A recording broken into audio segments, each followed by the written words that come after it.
ಇದೊಂದು ಪಾಲಿಸಿಯಿಂದ ಚೀನಾದವರು 40,000 ಕೋಟಿ ಮಕ್ಕಳು ಹುಟ್ಟೋದನ್ನ ತಡೀತಾರೆ. ಆ ಪಾಲಿಸಿ ಹೆಸರೇ ಒನ್ ಚೈಲ್ಡ್ ಪಾಲಿಸಿ ಅಂತ. 1950s ಆ್ಯಂಡ್ 1960ಸಲ್ಲಿ ಚೀನಾ ಪಾಪ್ಯುಲೇಷನ್ ರ್ಯಾಪಿಡಾಗಿ ಗ್ರೋತ್ ಆಗ್ತಿರುತ್ತೆ. ಹೇಗಾದರೂ ಮಾಡಿ ಕಂಟ್ರೋಲ್ ಮಾಡಬೇಕು ಅಂತ ಸ್ಕಾಲರ್ಸು, ಪೊಲಿಟಿಷಿಯನ್, ರಿಸರ್ಚರ್ಸ್ ಎಲ್ಲ ಸೇರಿ ಪ್ಲ್ಯಾನ್ ಮಾಡೋದೇ ಈ ಒನ್ ಚೈಲ್ಡ್ ಪಾಲಿಸಿ. ಈ ಪಾಲಿಸಿನ ಸ್ಟಾರ್ಟಿಂಗಲ್ಲಿ ಕಂಪಲ್ಸರಿ ಅಂತ ಹೇಳ್ತಾರೆ. ಹೋಗ್ತಾ ಹೋಗ್ತಾ ನೆಕ್ಸ್ಟ್ ಲೆವೆಲ್ ಫೈನ್ ಹಾಕಕ್ಕೆ ಸ್ಟಾರ್ಟ್ ಮಾಡ್ತಾರೆ. ಅಂದರೆ ಅವನಿಗೆ ಕಟ್ಟಕ್ಕೆ ಆಗಬಾರ್ದು, ಆ ಲೆವೆಲಿಗೆ ಫೈನ್ ಹಾಕಕ್ಕೆ ಸ್ಟಾರ್ಟ್ ಮಾಡ್ತಾರೆ. ಅದಾದಮೇಲೆ ಅವ್ನು ಗೌರ್ಮೆಂಟ್ ಜಾಬಲ್ಲಿದ್ದರೆ ಜಾಬ್ ತೆಗಿತಾರೆ, ಅಥವಾ ಗೌರ್ಮೆಂಟಿಂದ ಕೊಡೋ facilities, Aadhaar card, ration card ಅಂತ ಹೆಂಗೆ ಕೊಡ್ತಾರೆ ಆ ಫೆಸಿಲಿಟೀಸ್ನು ತೆಗಿತಾ ಬರ್ತಾರೆ.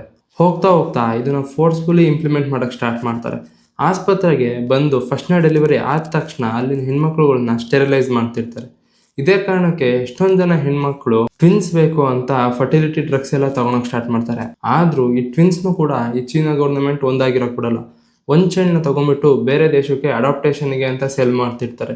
ಇವಾಗ್ಲೂ ಎಷ್ಟೊಂದು ಜನ ಟ್ವಿನ್ಸ್ ಬೇರೆ ದೇಶದಲ್ಲಿ ಇದ್ದಾನೆ ಅಂತ ಗೊತ್ತಿಲ್ದಲೇ ಬದುಕ್ತಾ ಇದ್ದಾರೆ. ಅಷ್ಟೇ ಅಲ್ಲ, ನಮ್ಮೂರಲ್ಲಿರೋ ನಾರ್ಮಲ್ ಪೊಲೀಸ್ ತರ ಚೀನಾದಲ್ಲಿ ಈ ಪಾಪ್ಯುಲೇಷನ್ ಪೊಲೀಸ್ ಅಂತಾನೆ ಇಟ್ಟಿರ್ತಾರೆ. ಬೀದಿಗೆ ಒಬ್ರೊಬ್ರು ವಯಸ್ಸಾಗಿರೋ ಅಜ್ಜಿನ ಆ ಬೀದಿಯಲ್ಲಿರೋ ಹೆಣ್ಮಕ್ಳು ಮೆನ್ಸ್ಟ್ರುಯಲ್ ಸೈಕಲ್ ಚೆಕ್ ಮಾಡಕ್ಕೆ ಅಂತಾನೆ ಅಪಾಯಿಂಟ್ ಮಾಡಿರ್ತಾರೆ. ಇನ್ನು ಈ ಪಾಲಿಸಿಗೆ ತುಂಬಾ ಡಾರ್ಕ್ ಸೈಡ್ಸ್ ಇದೆ. ಅದನ್ನೆಲ್ಲ ನಿಮ್ಗೆ ಗೊತ್ತಾಗಬೇಕು ಅಂದ್ರೆ ನೀವು ನೋಡ್ಬೇಕಿರೋ ಡಾಕ್ಯುಮೆಂಟ್ರಿ ಒನ್ ಚೈಲ್ಡ್ ನೇಷನ್ ಅಂತ.